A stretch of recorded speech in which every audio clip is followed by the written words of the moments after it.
시청자 여러분 안녕하십니까. 네, 10월 20일까지 매주 수요일과 목요일 10회에 걸쳐 시스템 트레이딩에 대해서 특강을 하는 고수부칙 시간입니다.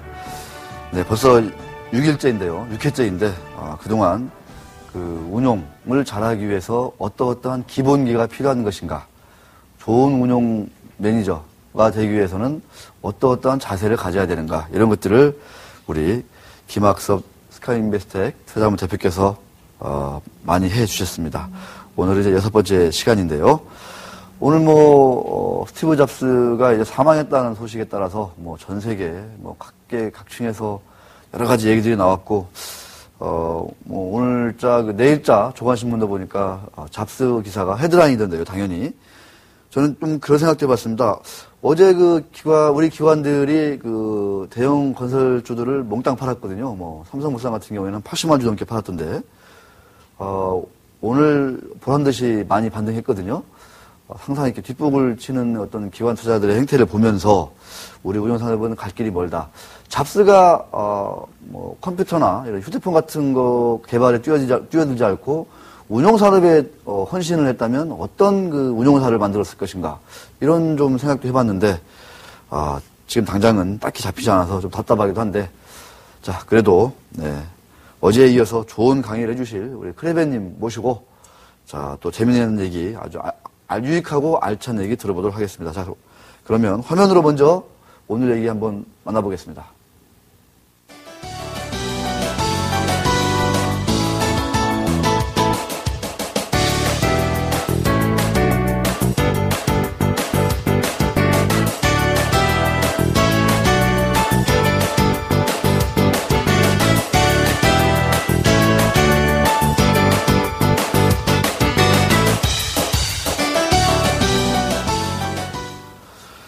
자, 대표님 안녕하십니까? 안녕하십니까? 네, 시청자분들께 또 하루 지났지만 또 인사 말씀 부탁드리겠습니다. 안녕하십니까? 오늘은 비교적 좀 전에 말씀하셨듯이 잡스가 세상을 떠난 날 필이면 주가가 올라서 마치 주가에 큰 악영향을 끼쳤던 그런 좀 모습처럼 비춰져서 좀 우울하긴 하지만 주가가 올라주면 좋죠. 오늘 같은 경우 주가가 올라주고 지금 유럽 시장이 아마 좀 상당히 좋은 호조세로 출발을 한 걸로 알고 있는데, 어제 제가 잠깐 말씀드렸던, 좀 이따가 아마 좀 요약해서 정리를 하겠지만은, 여러분의 눈으로 시장을 보시면은 그다지 흔들리지 않고 거래를 하실 수 있을 겁니다. 네. 자, 어제 특집으로 1시간 동안 시장을 중장기적으로 예측하는 어떤 비법, 어떤 기준이 있을까, 이런 말씀해 주셨는데, 어제 강의 내용 포인트 다시 한번 좀 짚어주시죠. 어제 제가 드렸던 말씀은, 저만이 제가 개발한 것도 아니고, 저만이 쓰고 있는 것도 아니고, 일반적으로 많은 사람들이 알고 있는 내용입니다. 자, 그거를, 거래에 어떻게 활용할 것인지, 그 다음에 본인이 만약에 그 내용에 대해서, 어느 정도 확신을 가질 수 있다면은, 시장의 다른 변수들, 그러니까 거래를 하면서 가격을 쫓아다니면 속임수에 걸릴 확률이 되게 높은데, 그런 부분에서 자기만 이렇게 의미를 두는 변수 혹은 그런 지표들을 갖고 있으면 거래를 하는데 상당히 도움이 될 겁니다. 앞으로 시장의 이자율과 환율이 어떻게 변화하는 거 좀 예의주시해서 볼 일이고, 그 변화가 이상치 이상 넘어가거나 내려갈 때, 그게 늘 환율이 1200원에서 1220원으로 갔는데 이거 어떻게 되는 겁니까? 방송 끝나고 좀 물어보시는 분들 계셨거든요. 중요한 건 뭐냐면 중간 단위에서 왔다 갔다 하는 건 의미 없습니다.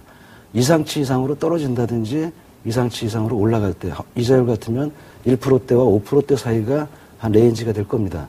환율은 우리나라 달러 환율로 계산을 했을 때 한 1000원대하고 1500원대가 아마 그 레인지를 형성하게 될 겁니다. 1000원대 근처 혹은 1000원대가 깨지는 순간은 돈이 빠져나가는 징후로 보셔야 될 거고, 또 1,500원대 근처로 올거나 아니면 지나가면은 다시 자금이 유입될 거로 보시면 맞을 겁니다. 네. 그러면 오늘 6번째 시간 어떤 주제로 강의를 진행해 나가실지 화면으로 짧게 먼저 만나보겠습니다.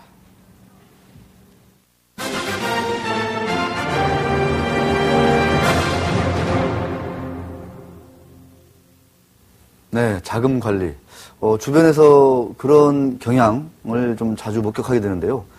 은행 계좌에 있는 자신의 그 자금, 돈은 정말 소중하게 생각하고 매일매일 관리하고 체크하고 하고 그럽니다. 근데 정작 주식 계좌나 파생 계좌에 있는 자금에 대해서는 그렇게 애착을 가지지 못하는 그런 투자자라든가 주변 분들을 좀 몇 분 만나본 적이 있는데 오늘 강의를 배우고 나서는 소중한 자산을 어떻게 하면 잘 관리할 수 있을지 그 방법을 배우는 좋은 시간이 되셨으면 합니다. 자, 첫 번째 챕터 강의 부탁드리겠습니다. 자금 관리가 중요하다는 것은 거래를 하시는 분들은 다 알고 계십니다. 그다음에 자금 관리를 다른 강의나 성공한 사람들한테서 무엇이 제일 중요합니까? 자금 관리 말들을 많이 하거든요. 근데 중요한 거는 정작 그걸 사용하는 사람을 본 사람은 본 적이 별로 없습니다.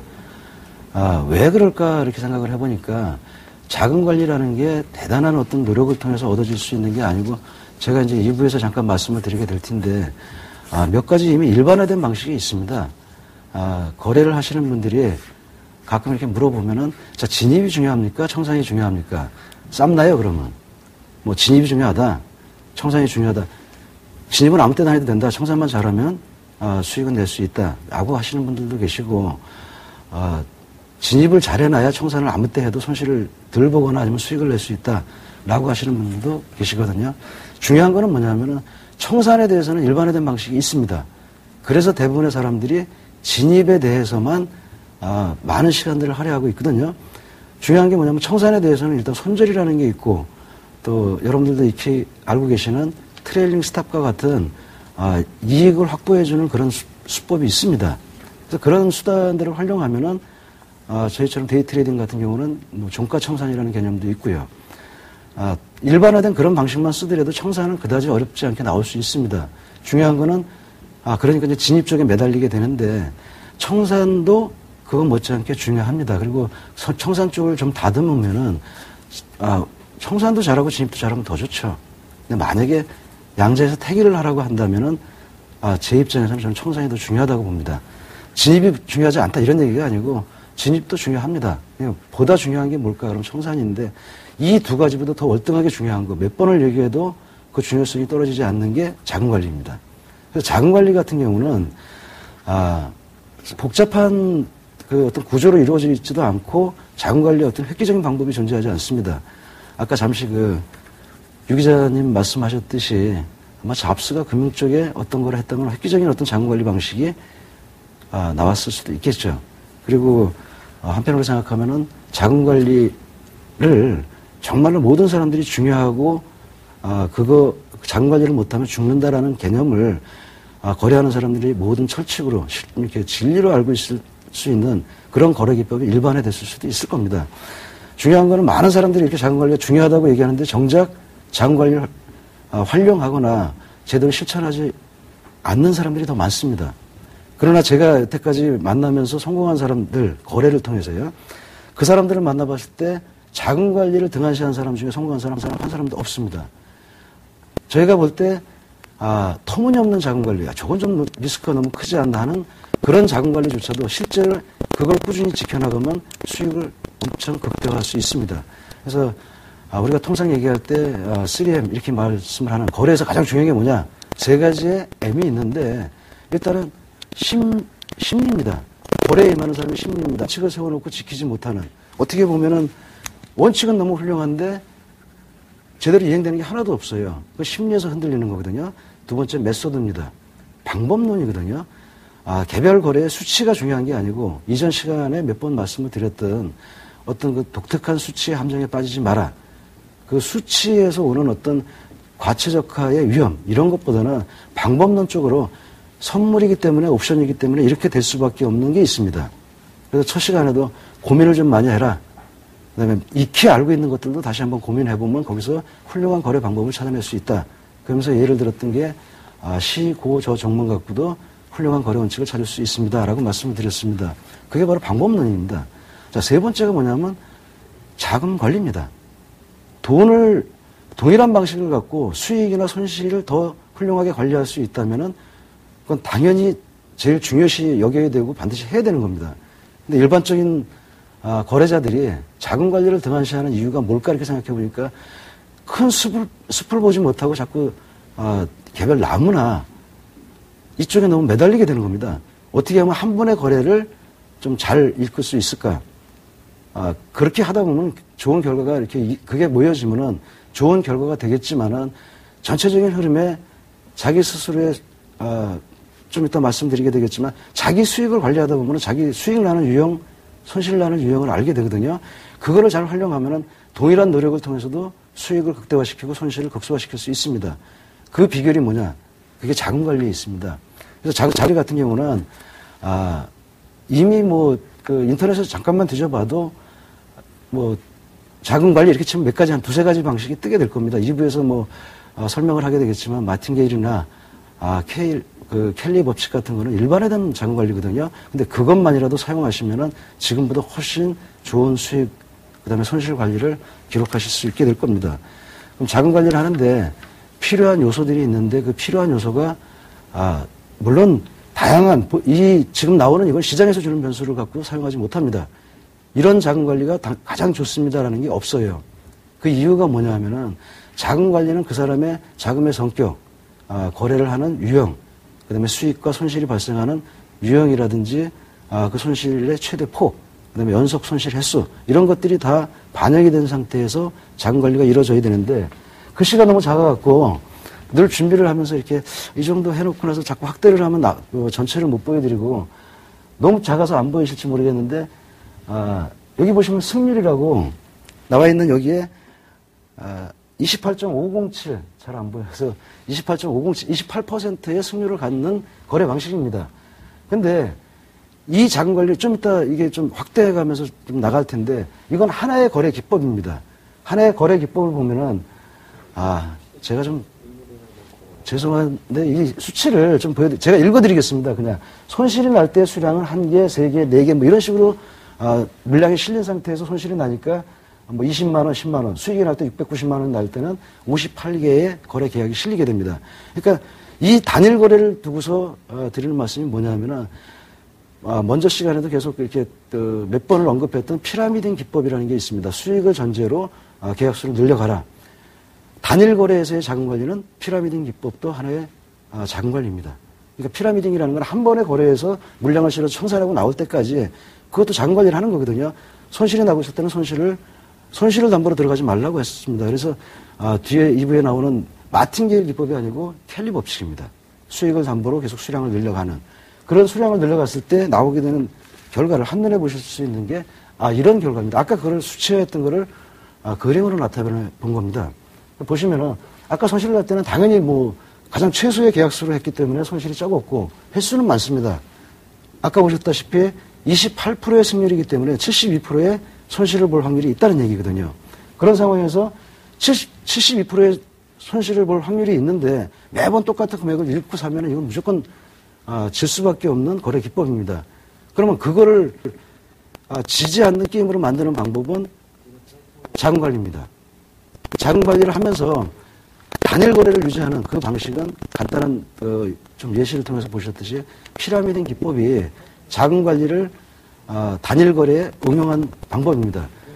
그래서 두 번째 자금 관리를 하는데 단일 기법은 자금 관리가 피라미딩 기법만으로도 충분히 소화할 수 있다 이런 얘기고 이제부터는 이제 진짜 자금 관리다운 자금 관리 저게 단일 거래에서 그랬다는 얘기는 진작에 들어왔고 이거는 의외로 사용하는 사람이 많이 있습니다. 근데 이제부터가 다른 사람들이 알고는 있을 때 쓰시지 않는 부분입니다. 전제 조건부터 먼저 말씀을 드리면은 이 어떤 결과는 이건 아까 보여줬던 그런 거래 기법의 하나의 유형을 자금 관리를 하기 위해서 제가 그 필요한 통계치들만 뽑아놓은 겁니다. 그래서 여기서부터 기본적으로 그 사람 자금 관리를 안 하는 사람들의 핑계가 뭐냐면 이거를 몰라요 자기가. 자기 수익이나 손실에 대해서 통계치를 갖고 있지 않다는 얘기입니다. 심지어는 자기 수익 혹은 자기 손실에 대해서도 기록도 안 하는 사람도 있습니다. 자금 관리할 수 없습니다. 자기 손실이나 수익에 나오는 그 거래 기록을 정확하게 솔직하게 기록을 해나가고 그 기록을 통해서 통계적 확률 필요한 것들이요. 자, 당연히 아까 봤듯이 승률 필요합니다. 28.501 아까 그 거래 방식을 그대로 나타내 준 겁니다. 수익률 필요하고 여기서 지금 나타내주는 평균 손실, 평균 수익은 뭐냐면 평균 거래에서 나는 수익, 평균 거래에서 나는 손실을 한 건데 통상 손익비라고 얘기하는 거거든요. 손익비가 손실이 날 때는 94,000원, 수익이 날 때는 844,000원. 한 근 10배 가까이 나는 거거든요. 손실 날 때에 비해서 수익이 한 10배 가까이 높다. 그럼 수익률이 뚝 떨어져도 상관없습니다. 수익률이 10%만 돼도 뭐 큰 손실로 이어지는 거래 기법이 아니거든요. 그럼 어떻게 자금 관리를 할까가 지금 제가 3가지 통계치만 보여드려도 금방 내가 어떤 방식으로 이걸 운영해야 되겠구나. 그다음에 지금 나온 것만 갖고 한다면 정액으로 하더라도 손실 날 때 10만 원도 안 되는, 수익 날 땐 80만 원이 넘는, 그리고 승률은 28%. 그럼 그냥 동일한 방식으로 계속 거래를 한다 하더라도 이건 수익이 나는 구조입니다. 그 수익을 좀 더 극대화시키기 위해서는 지금 나와 있는 승률과 평균 수익, 평균 손실을 좀 더 활용을 하면은 아마도 더 큰 수익, 더 적은 손실로 계좌를 운영할 수 있게 될 겁니다. 한번 그림을 뒤로 한번 갖다 다시 돌아보도록 해보겠습니다. 28.504라는 승률을 가진 똑같은 거래 방식입니다. 넘겨보면은 32.584로 바뀌게 되거든요. 또 그 밑에 보시면 66.666입니다. 동일한 거래 방법입니다. 동일한 거래 방법인데 불구하고 지금 승률이 달라졌거든요. 보는 관점을 얘기하는 겁니다. 다시 처음으로 돌아가 보면 이거는 거래 단위당입니다. 하루에 10번을 거래하면 10번 거래를 갖고 그 거래 횟수를 갖고 다 통계를 내본 겁니다. 그렇게 내게 되면은 이렇게 한 번 거래, 2번 거래, 이렇게 거래가 이루어질 때마다 계속 통계적 확률치를 찾아내는 겁니다. 그렇게 나왔을 땐 28이지만 두 번째 31로 넣게 되는 거는 일간만 보는 겁니다. 하루에 10번 혹은 5번을 거래를 해서 결과적으로 오늘 벌었어, 잃었어. 벌었으면 승률의 승으로 포함되는 겁니다. 그 다음에 5번을 거래했는데 4번을 수익이 나고 1번이 손실이 났는데 손실이 컸다. 그래서 결과적으로 오늘 손실이 났다. 그러면 그날은 실입니다. 그런 관점에서 보면 일간 승률을 봤을 땐 32%, 아까보다 약간 올랐지만 밑에 나오는 건 66.666에 나온 건 뭐냐면 저건 월간 승률입니다. 그러니까 월 단위로 봤을 때 이익이 날 확률은 66%로 올라가게 됩니다. 그래서 월 단위로 내가 자금 관리를 할 것 같으면 월 단위에서 나오는 통계적 그 수치들을 활용해서 자금 관리를 하셔야 되고, 그 다음에 일 단위로 내가 자금 관리를 할 것 같으면 일 단위로 나오는, 일 단위에서 나온 자기 수익의 통계치를 갖고 자금 관리를 해야 할 겁니다. 그래서 자금 관리를 다른 사람들이 조언을 해주거나 아니면 자금 관리 자체를 어떤 사람한테 부탁해서 내 것 좀 한번 좀 만들어 줄래? 장명소 같이 좋은 이름을 좀 만들어 준다든지 이런 데가 있으면 좋겠지만 여러분들의 거래 기록은 여러분밖에 모릅니다. 그래서 오늘이 아마 실질적인 시스템 트레이딩을 들어가는 마지막 날입니다. 다음 주부터는 아마 시스템 트레이딩을 이제 구체화 시켜가면서 어떻게 로직을 만들고 시스템 트레이딩을 어떻게 운영을 할까 실제적인 부분으로 들어가는 이제 마지막 관문을 자금 관리로 뒀습니다. 왜냐하면은 상당히 오랜 시간을 많이 할애를 한 이유가 내일부터 다음 주부터 하게 되는 시스템 트레이딩에 어떻게 만들고 어떻게 운영을 하고 이 부분은 사실은 기술적인 부분입니다. 그 이전에 좀 전에 보여드렸던 마인드 부분하고 메소드 부분에 대해서 먼저 여러분들이 확립이 되셔야 그 다음에 그걸 시스템으로 만드는 데는 그리 오래 걸리지 않습니다. 또 그걸 운영하는 것도 그렇게 어렵지 않습니다. 중요한 거는 어떤 마인드를 갖고 그걸 만들어서 여러분들이 찾은 그 방법론이 맞다면은 그걸 체계화하고 원칙화하는 것은 제가 봤을 때 그 다음의 일은 그다지 이렇게 어렵거나 힘든 일이 아닐 겁니다. 그래서 과도하게 무슨 강의가 시스템 트레이딩 한다 해서 좀 들여다보고 있는데 지금 3주가 다 지나가는데 맨날 원칙 무슨 터무니없는 것 같은 이런 것들이나 얘기하고 앉아 있어서 어떻게 보시면 자식 이게 뭔 얘기를 하고 싶어서 저 얘기를 이렇게 오래 질질 끌고 가는 거야. 그만큼 많이 중요하다는 얘기입니다.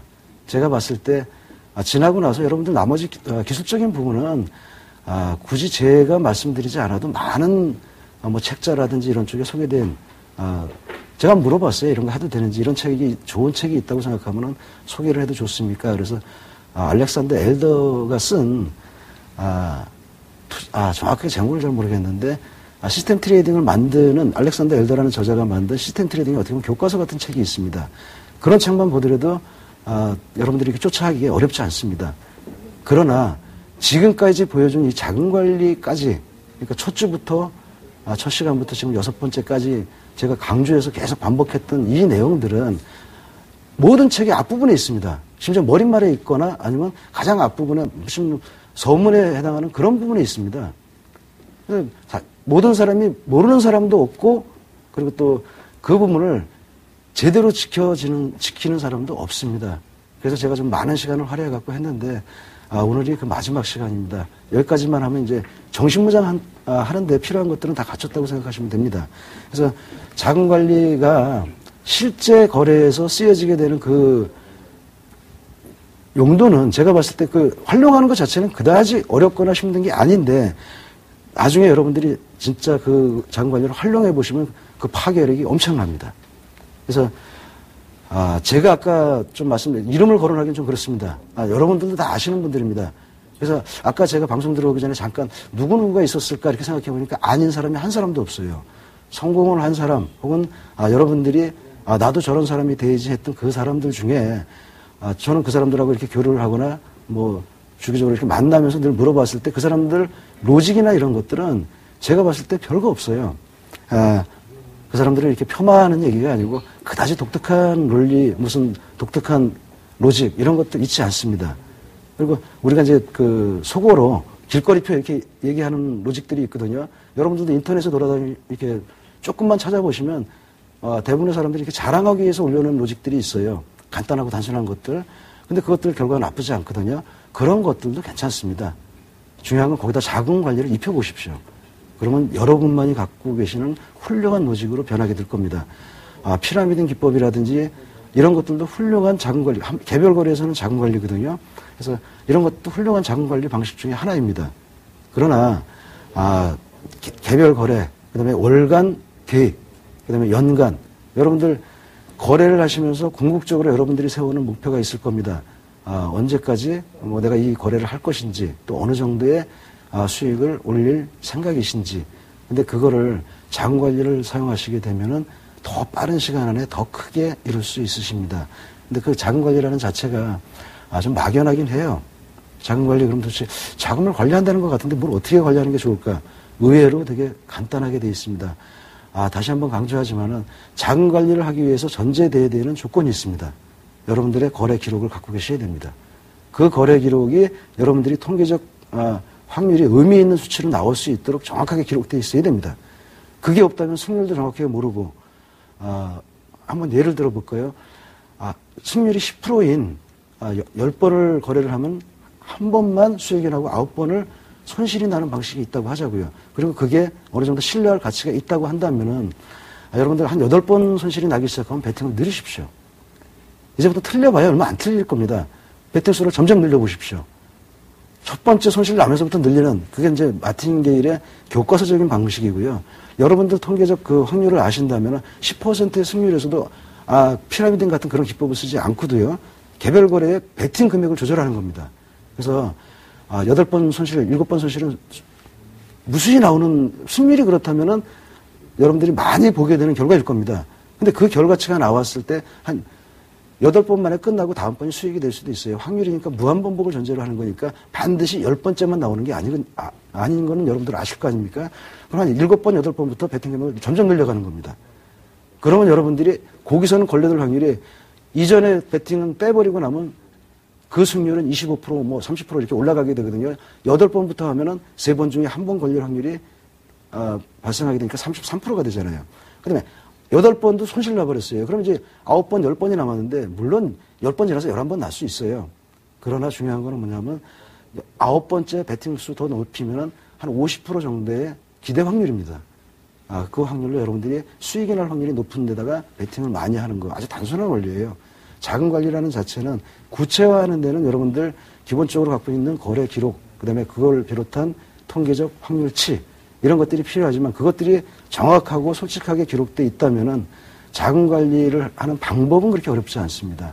아무리 통계 이런 거 갑자기 또 골치 아파진다. 무슨 통계 확률 이렇게 나오면 그냥 여러분들이 눈으로 보시면 금방 알아요. 이 내거래는 어떻게 해야 되겠구나 이게. 승률을 보니까 이렇고 평균 손익 보니까 이렇고 그런 것만 보더라도 여러분 떠오르실 겁니다. 보시면은 이 부분에 보시면 뭐 청산 효율, 진입 효율 이런 게 있거든요. 제가 들어간 게 얼마나 효율적으로 들어간다. 이런 수치까지도 다 통계적 확률치를 구해냅니다. 이게 왜 필요하냐면요. 자금 관리 때문에 필요하게 되는 겁니다.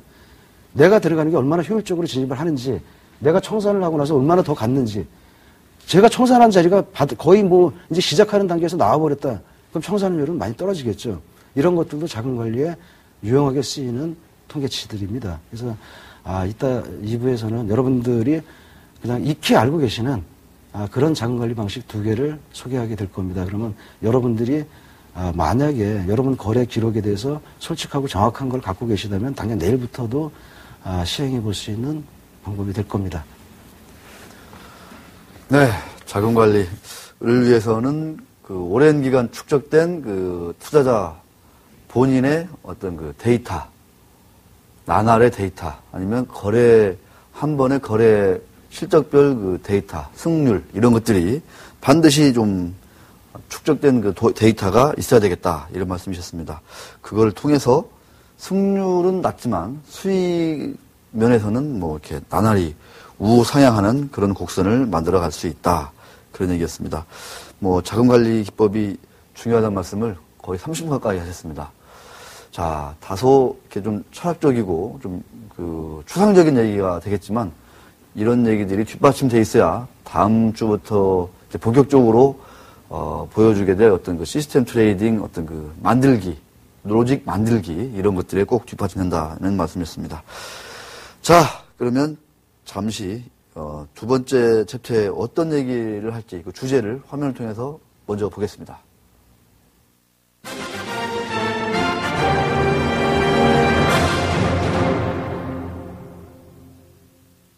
네, 첫 번째 강의보다 조금 이제 구체화된 내용인 것 같습니다. 자금 관리의 변수와 유형. 네, 여러 가지 그 통계적 변수가 있을 것 같고 또 자금 관리 유형도 어떤 뭐 투자자 개개인별로 다 다를 거라고 생각이 듭니다. 자, 두 번째 챕터 강의 부탁드리겠습니다. 좀 전에 말씀드렸던 이제 자금 관리가 얼마나 중요하고 여러분들 거래 결과를 얼만큼 더 좋게 만드는지에 대해서 뭐 좀 장황하게 설명을 했습니다. 왜냐하면요, 자금 관리에 활용할 수 있는 그런 일반화된 이론은 그냥 어렵지도 않고 간단해요. 그래서 뭐 사실 이걸 갖고 또 시간을 또 뭐 이렇게 질질 끌기는 그렇고, 그래서 아까 그 중요도 부분에서 많은 시간을 좀 할애를 했고, 첫 번째로 이제 마틴게일. 마틴게일은 여러분들 많이 들어보셨을 겁니다. 마틴게일 혹은 반 마틴게일 기법에 대해서 자금관리 기법입니다. 좀 설명을 드리려고 하는데, 이 방식은 결론부터 말씀을 드리면 현실적으로 사용하기 어렵습니다.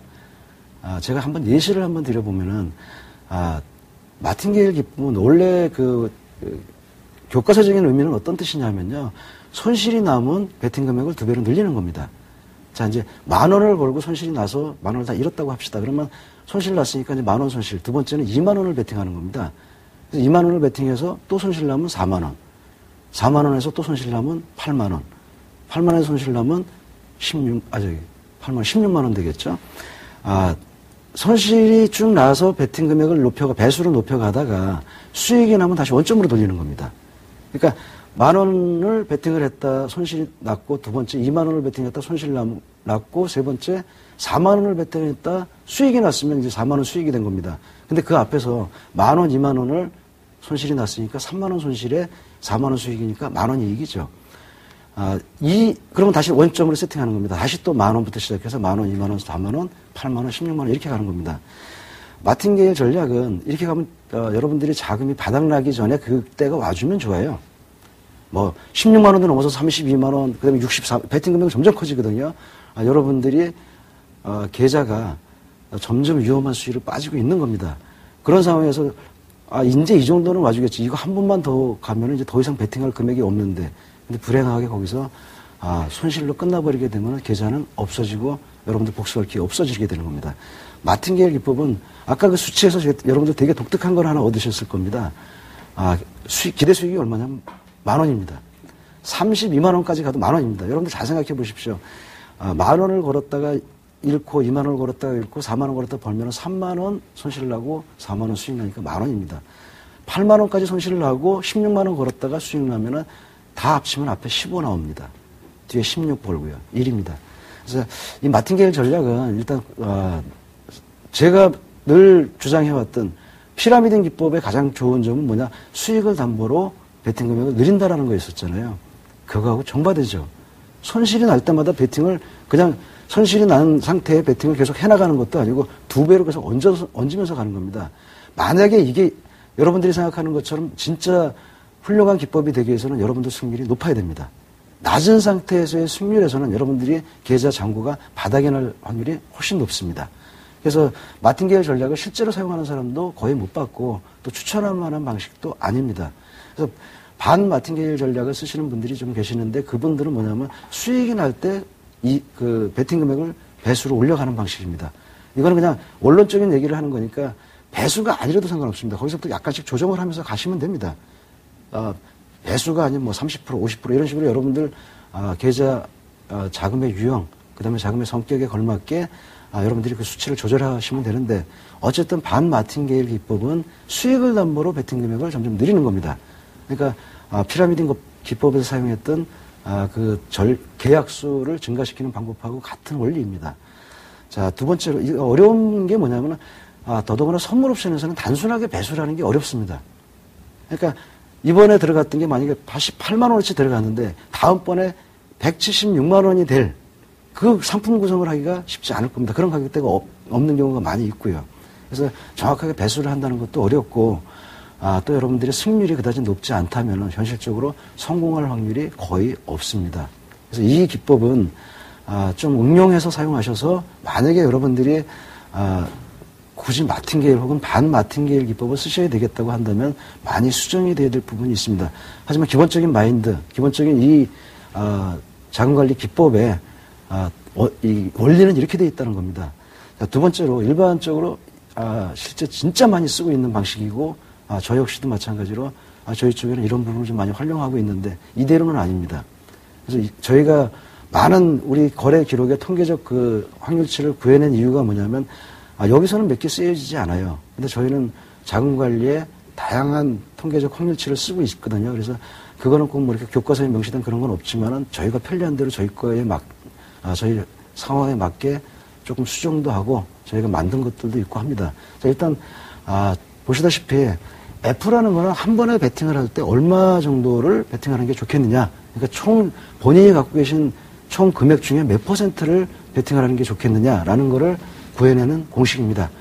이 공식은 원래 클로드 세넌이라는 이게 부의 공식이라고 불릴 정도로 상당히 일반화되어 있고 많이 검증된 방식입니다. 이거는 클로드 세넌이 기초했고 좀 요절했죠. 일찍 좀 죽었던 천재적인 오늘 또 잡스가 세상을 떠나서 아마 그런 분들이 일찍 가는 이유는 제가 봤을 때 이 켈리도 일찍 세상을 떠났거든요. 그래서 벨 연구소에 이제 근무를 할 당시에 세넌이 만들어놨던 그 이론을 상당히 구체화시키고 거의 완성을 해놨습니다.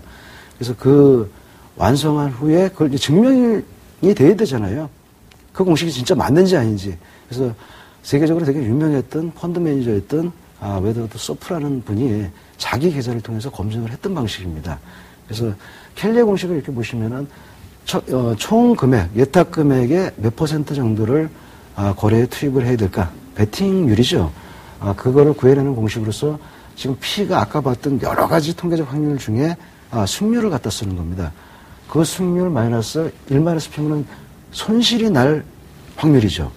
그 다음에 R이라는 거는 아까 말씀드렸던 평균 수익, 평균 손실 비를 얘기하는 겁니다. 아까 잠깐 보여드렸던 갔다 오면 좀 어지러울 것 같은데 수치가 너무 작아갖고 여러분들 기억하실 겁니다. 한 28% 정도의 수익률이 났던 그런 거래 횟수별이거든요. 그러면 월별은 32%까지 올라갔었잖아요. 일별은. 그리고 월별은 66까지 올라갔었습니다. 자, 거래 횟수별 자금 관리를 지금 공식을 통해서 한 번 거래 얼마를 할지 한번 집어넣고 그대로 계산을 한 겁니다. 아까 보여드렸던 거에서 거래 횟수별이 28%의 승률이 나왔으니까 0.28 마이너스 0.27 나누기 8.9는 손익비 아까 구해주셨던 거예요. 한 번 손실해서 10만 원이 조금 안 되는, 그 다음에 수익이 날 때는 88만 원 정도의 수익이 나는 그 손익비를 구해보면은 한 8.96이 나오게 될 겁니다. 계산해서 이제 한꺼번에 슉 지나가면은 어떤 계산이 저렇게 나왔는지 다 계산한 겁니다. 나누기 하고 해보면은 마지막에 0.249, 그러니까 24.9. 무슨 뜻이냐면은 1억을 갖고 계시면 한 번 거래에 베팅하는 가장 적절한 베팅 금액은 그 금액의 한 25% 가까이 되는 거죠. 25% 정도가 되는, 그러니까 1억이라면은 한 2,500만 원 정도가 거래에 투입되는 게 가장 좋겠다라는 이 공식에 의해서 나온 겁니다. 이건 이제 여기서부터 이제 여러분들의 응용력이 좀 발휘가 돼야 돼요. 이 공식을 그대로 사용해서도 아무 상관없습니다. 안 하시는 것보다는 100배 낫습니다. 근데 이 공식을 그대로 사용하시는 분도 계시고, 여러분들이 그 통계적 확률치를 믿지 못하면 이거 이렇게 복잡하게 계산해봐야 소용없어요. 왜냐하면 어차피 여러분들 안 지키실 거니까요. 여러분들 거래 기법에서 나온 그 여러분들이 거래 기법을 그대로 지켜서 나온 결과치에서 다시 구해진 그 수치들, 뭐 승률이라든지 손익비라든지 이런 수치들을 여러분들이 신뢰하지 않으면 나중에 여러분들이 그걸 지키지 못하게 됩니다. 그래서 때로는 안 맞을 때 있어요. 25% 투입을 했는데 손실이 나고, 좀 기분이 그래갖고 이제 하도 좀 많이 연속해서 깨지니까, 승질나서 한 번 더 2배로 올려봐. 또 수익 날 수 있어요. 우연히. 그러나 여러분들이 끝까지 지켜가기 힘든 방식입니다. 이 방식을 그대로만 지켜나가셔도 여러분들이 이걸 사용하지 않았을 때보다는 훨씬 더 좋은 수익률 곡선을 갖게 되실 겁니다. 간단하죠. 지금 아까 봤던 마틴게일 기법이나 켈리의 공식은 이게 전부입니다. 그 외에도 많은 자금관리 공식이 소개된 많은 공식들이 있습니다. 크게 다르지 않습니다. 크게 나누면은 그래, 손익 중에 손실을 담보로 한번 늘려가 볼 거냐. 물타기잖아요. 여러분들이 익히 알고 계시는 그게 바로 마틴게일 기법 물타기입니다. 언젠가는 지가 한번 맞겠지. 맞을 때까지 한번 2배 계속 올리다 보면 지가 한 번은 맞을 그때 나머지를 확 손실을 회복하고 수익으로 돌리겠다. 이런 마인드인데, 제가 제일 싫어하는 방식이잖아요. 그러니까 이거를 추천할 일은 없고 수익을 담보로 거래 계약수를 늘려가는, 베팅 금액을 늘려가는 방식이 저는 바람직하다고 봅니다. 그렇다면은 반 마틴게일 기법이나 2배, 0.5배 이런 식으로 늘려가는 것도 사실은 약간 도박이 있어요. 한 20%의 승률을 갖고 있는 거래 기법인데 수익이 났다 해서 늘려요, 2배로. 예를 들어서 수익이 났어요. 한 10만 원, 1,000만 원 수익이 났어요. 그럼 다음 베팅 금액을 2배로 늘렸어요. 그러면 수익도 2배로 늘어나겠죠. 그러나 이게 승률이 20%밖에 안 돼요. 자, 그래서 또 수익이 났으니까 또 늘릴 거 아닙니까? 또 늘려놨는데 그 다음에 이제 연속 깨질 확률만 높아지게 되는 거예요. 한 번은 맞게 돼 있어요. 근데 늘린 상태에서 맞아버리니까 그 손실이 되게 커지는 겁니다. 여러분들 상한가를 통해서 쭉 올라가면은 상한가를 밑에서 1,000원부터 시작해갖고 15%를 상한가로 보고 위에 올라가는 거하고 끝에까지 갔다가 다시 하한가로 밀리면서 똑같이 내려와 버리면 제자리에 돌아올 것 같죠? 그렇지 않습니다. 왜냐하면 기준되는 상한가의 기준이 그 앞에 부분의 가격을 갖고 상한가를 매기는 것 때 매기기 때문에 올라갈 때 그거하고 내려올 때는 큰 숫자의 15%니까 내려오는 건 점점 조금씩 많아요. 그러니까 쭉 상한가로 10번 올라갔다 하한가로 10번 내려오면 제자리에 오는 게 아니고 좀 더 밑으로 가게 돼 있습니다. 그러니까 마찬가지로 여러분들이 수익이 나던 손실이 나던 그거를 좀 너무 솔직하고 고지식하게 그래 2배수로 늘려가면서 1.5배수 그런 건 좀 약간 좀 문제가 있다고 봅니다. 여러분들이 감내할 수 있는 자금 관리의 기본이 되는 마인드는 뭐냐면 여러분들이 자금 관리에서도 반드시 지켜야 될 기본적인 마인드가 있습니다. 그게 뭐냐 하면은 여러분들이 감내할 수 있는 손실의 범위를 늘 기억하고 있어야 됩니다. 만약에 여러분들이 켈리의 공식을 썼든 그 다음에 마틴게일 기법을 썼든 아니면 여러분들이 독창적으로 만들어내는 어떤 방식을 썼든 간에 이론상으로는 너무 좋아요. 그 자금 관리를 하니까 수익도 경제적으로 나오고 손실도 많이 관리가 되고 그러나 여러분들이 실제 현실에서 허용하지 못하는 손실의 범위를 갖고 있으면은 지키지 못할 확률이 되게 높아지게 됩니다. 그래서 그래서 앞 시간에 다 배웠던 것들입니다. 앞 시간에 누누이 강조했던 것들이고요. 수익을 목표로 드는 자금 관리 별로 좋지 않습니다. 수익을 극대화시키는 방법이긴 하지만 또 한편으로는 손실을 극소화시키는 방법인데 그럼 여기서도 그 중점을 어디다 둘 것인가? 당연히 손실을 극소화시키는 쪽에 중점을 두셔야 여러분들이 이 원칙을 그대로 지켜나가실 수 있게 됩니다. 근데 중요한 거는 나중에 여러분들이 이론상으로는 많이 노력도 했고 또 많이 여러분들이 이 정도면 흡족해 만족할 수 있겠어. 이걸 내가 왜 못 지키겠어? 안 지키는 게 이상하지. 그러나 안 지켜요. 들어가서 진짜로 해보면 왜냐면 조금은 본인 스스로가 생각해도 야 이건 조금 약간 인내가 필요하고 좀 위험하거나 아니면 본인이 감당하기 힘든 구간을 만날 수 있겠다. 까짓거 이걸 믿고 한번 가보자. 근데 실제 그 상황이 벌어지면은 안 지켜질 확률이 되게 높습니다.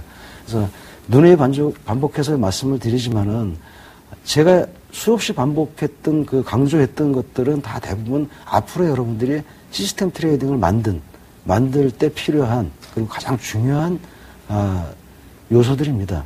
그래서 그것들을 어기고 만들어지는 시스템 트레이딩 그냥 자동맘에 해 나는. 자 그러니까 시스템 트레이딩 맞지? 그게 무슨 의미가 있습니까? 여러분들이 솔직하고 정확하게 기록된 그 기록을 그래서 몇 번을 여러분들의 매매 기록을 참고하십시오. 변수를 보실 때도 제가 2개를 좀 소개를 시켜드렸던 거 기억할 겁니다. 자 오늘은 여태까지 했던 것들을 쭉 한번 좀 상기시켜 줄 필요가 있을 것 같습니다. 내일부터는 이제 다음 주부터는 기술적인 부분으로 들어가게 되거든요. 그래서 그때부터는 이제 시스템을 어떻게 만들 거고, 자 그걸 어떻게 운영할 거고 뭐 이런 식의 내용들이기 때문에 다시 이럴 기회가 없을 것 같습니다. 그래서 처음부터 여러분들한테 말씀드렸던 자기 수익을 변수화하라 이런 아마 첫 시간인가 2시간 정도에 있었을 텐데 제가 몇 번을 강조했던 이유는 뭐냐면 자기 수익에 대해서 본인 스스로가 정확하게 알고 계셔야 됩니다. 자기도 잘 모르는 수익, 그건 수익이 나도 불안합니다. 몇 번째 강의에 있었는지 모르겠지만 예정되지 않은 내가 예측하지 않은 수익은 예측하지 못한 손실만큼이나 위험하다라는 말을 했던 기억이 있습니다. 무슨 얘기냐면 여러분들의 거래 기록을 정확하게 기록하시고 정확하게 아시면은 그 다음에 나머지 방법들을 찾는 거는 정말로 쉽습니다. 일반화된 거 그냥 어디 가서 주워와도 됩니다. 책에 봐도 많이 나와 있고요. 근데 그 전제 조건이 되는 그 부분이 뭐 엉터리로 돼 있다. 뭐 거래 기록도 엉망이고 뭐 나쁜 거 다 빼버리고 누가 볼까 봐 창피해서 뭐 다 그날 기록은 삭제를 하고 아니면 그날 이후부터 그러는 분들 의외로 많거든요. 막 가다가 수익 관리 뭐 열심히 잘 적어나가다가 손실 한번 펑 맞으면은 자 그날부터 끊고 그 다음 날부터 다시 또 무슨 바둑 두다가 지 맘에 안 들면 확 엎어버리고 다시 또 라고 하는 거하고 다를 게 아무것도 없습니다. 그리고 나서 남한테 보여주기 위해서 거래를 하는 게 아니지 않습니까? 여러분들이 계속 개선해 나가고 여러분들이 스스로 인정하고 맞다. 이 부분이 내 개선할 필요가 있는 부분이구나. 그 부분 때문에 계속 자기 수익을 변수화하십시오. 자기 수익을 보고 거래하십시오. 얘기했던 게 단일 거래에서도 필요하지만 지금 보듯이 자금 관리에서도 되게 중요하게 쓰여지고 있거든요. 그래서 중요하다고 얘기하는 모든 것들이 다 첫 시간부터 쭉 이어오면서 일관되게 말씀드렸던 게 바로 이 부분입니다. 결국은 여러분들 자기 수익 관리하시고 자기 수익 보고 거래하시면은 개별 거래도 그다지 나쁜 상황으로 가지 않고 훨씬 더 개선된 거래를 하실 수 있습니다. 그런데 정작 더 중요한 거는 나중에 그렇게 중요하다는 자금 관리에서도 이게 다시 쓰여지고 있습니다. 자기 수익. 그걸 기록해놓은 과거의 자기의 어떤 역사적 기록들. 이런 것들이 또 그 다음 거래를 하는데 유용하게 쓰여질 수 있기 때문에 계속 자기 수익을 변수화하십시오 이렇게 말씀을 드렸던 거거든요. 뭐 시간이라든지 이런 것들은 나중에 시스템 트레이딩 실제 만들면서 그때 이렇게 좀 예시를 해서 잠깐 보여드리게 될 겁니다. 그래서 제가 눈에 강조하면서 이렇게 이 부분이 중요합니다. 이 부분은 반드시 하셔야 됩니다. 조금 무슨 국민윤리 시간도 아니고 무슨 뭐 원칙, 뭐 마인드, 뭐 용기, 뭐 이런 얘기 저희가 말씀 많이 드렸잖아요. 공포를 극복하는 그리고 욕심을 억제하는 자 그거는 원칙에 있습니다. 그게 약입니다. 아무리 수도하셔봐야 소용없습니다. 어디 가서 정신수양 아무리 닦아봐야 아무 소용없습니다라고 말씀드린 것도 다 이제 다음 주부터 시작하는 그 시스템 트레이딩의 기본적인 것들을 만들기 위해서 필요했던 것들입니다. 자 그리고 아마도 다음 주에 또 말씀을 드리게 되겠지만은 시스템 트레이딩 하니까 오해하시는 분들 계십니다. 나는 전산 컴퓨터 이러면 난 진짜 경기가 나는데 저거를 어떻게 하라는 얘기냐. 시스템 트레이딩 먼저 정의부터 하도록 하겠습니다. 시스템 트레이딩은요. 전산화된 컴퓨터화된 거래 방식이 아닙니다. 원칙을 지키면 시스템 트레이딩입니다. 손으로 거래를 하던 심한 말로 발로 거래도 괜찮습니다. 원칙만 지켜서 하신다면 그게 시스템 트레이딩입니다. 그래서 첫 시간에 아마 시스템 트레이딩 도대체 왜 해야 되느냐 해서 좋은 게 뭐 있냐 이런 말씀을 드릴 텐데 미리 자 됐다 그러면 나는 시스템 트레이딩 쪽은 전산이나 컴퓨터를 워낙 모르니까 자 이번 주까지만 보고 다음 주 안 봐. 그러실까 봐 제가 미리 말씀드리는 겁니다. 시스템 트레이딩 전산하고는 별 관계 없습니다. 여러분이 손으로 기록하셔도 그 기록을 그 정도 계산기 이렇게 두들겨서 복잡하지 않은 계산이기 때문에 하실 수 있는 것들이거든요. 그래서 그런 것들을 통계적으로 이렇게 묶어내서 어느 정도 여러분들이 사용하실 수 있을 만큼의 변수화 하면은 굳이 컴퓨터화하지 않아도 시스템 트레이딩 다 하실 수 있습니다. 원칙을 그대로 지켜서 하면 컴퓨터가 하든 사람 손이 하든 무슨 큰 다른 점이 뭐가 있겠습니까? 그러니까 너무 좀 두려워하지 마시고요. 시스템 트레이딩 하니까 좀 이렇게 좀 거부감부터 오는 그러실 필요 전혀 없습니다. 아주 간단하고 단순하게 되어 있기 때문에 그냥 손으로 쫓아가시면서 하고 아주 간단한 것들은 뭐 좀 약간의 도움을 좀 받아가면서 뭐 엑셀 정도 조금 이용하실 수 있으면 편해지시는 거고. 그래서 시스템 트레이딩 다음 주부터 하게 되는 그 부분에 대해서 지금까지 이제 정신무장은 다 갖췄습니다. 이제 시스템 트레이딩 만들고 하는 것도 예시를 보여드리는 거죠. 제가 여러분들 거 못 만들어드립니다. 여러분들 많이 보고 계시는 변수가 있습니다. 자기 수익, 그 다음에 자기 수익을 기록한 과거의 거래 실적들.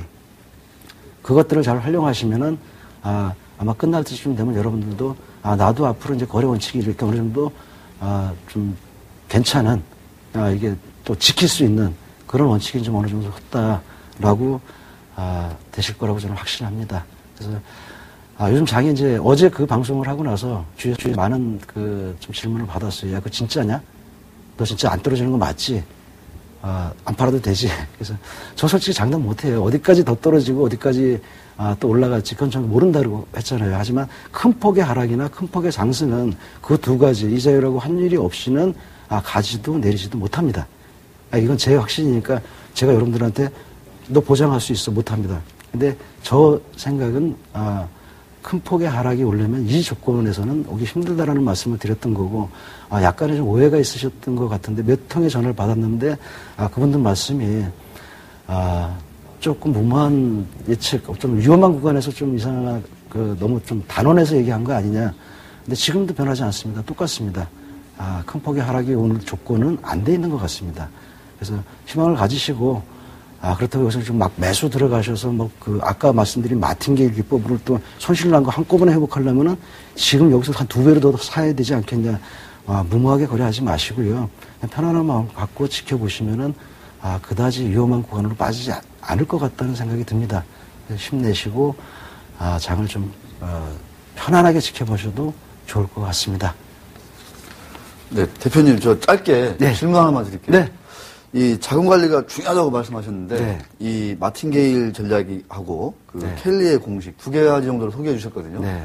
이게 어떤 대표적인 겁니까? 아니면 이게 거의 전부인 겁니까? 아니면 나머지는 여기에서 아류입니까? 변형인 겁니까? 어떻게 되는 거예요? 아마 좀 여러분들 이렇게 얘기하니까 자금 관리 저렇게 간단하구나 저런 거밖에 없나 보다. 자금 관리를 소개하는 책자가 많이 있습니다. 저는 책 소개를 잘 안 하는데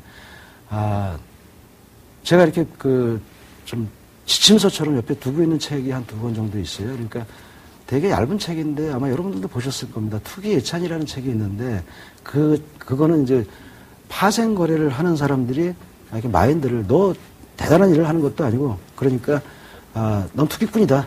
그러니까 그 마인드를 갖고 살아라. 그다음에 두 번째는 뭐냐면 자금 관리가 상당히 잘 소개된 책이 있습니다. 정확한 제목 주식 거래 절대 지식이라는 책이 있습니다. 그 책을 보면 자금 관리에 대해서 상당히 자세하게 예시가 되어 있습니다. 그래서 그런 책 정도 이렇게 좀 보시면은 그다지 더 이상 다른 책을 여러 번 보실 필요 없이 아마 훌륭하게 자금 관리에 대해서는 이론적으로도 충분히 습득하실 수 있습니다. 네, 크레베님 자금 관리에 대해서 공부해봤습니다. 자, 대표님 오늘까지 수고하셨습니다. 네, 고생하셨습니다. 네, 정말 수고하셨습니다. 자, 오늘 약간 좀 어려운 공식 나와가지고 다시 뭐 이렇게 강의가 어렵냐 느끼시는 분도 있을 텐데, 자, 강의 내용 간단히 한번 정리해 보겠습니다.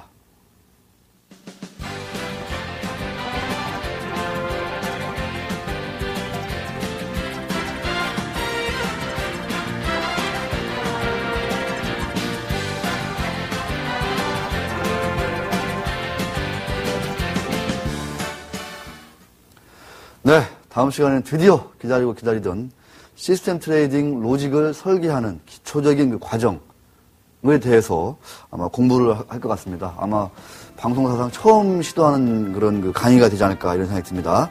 다음 주에도 매우 유익한 시간 되었으면 좋겠습니다. 자, 다음 수요일 많이 기대해 주십시오. 고맙습니다. 네.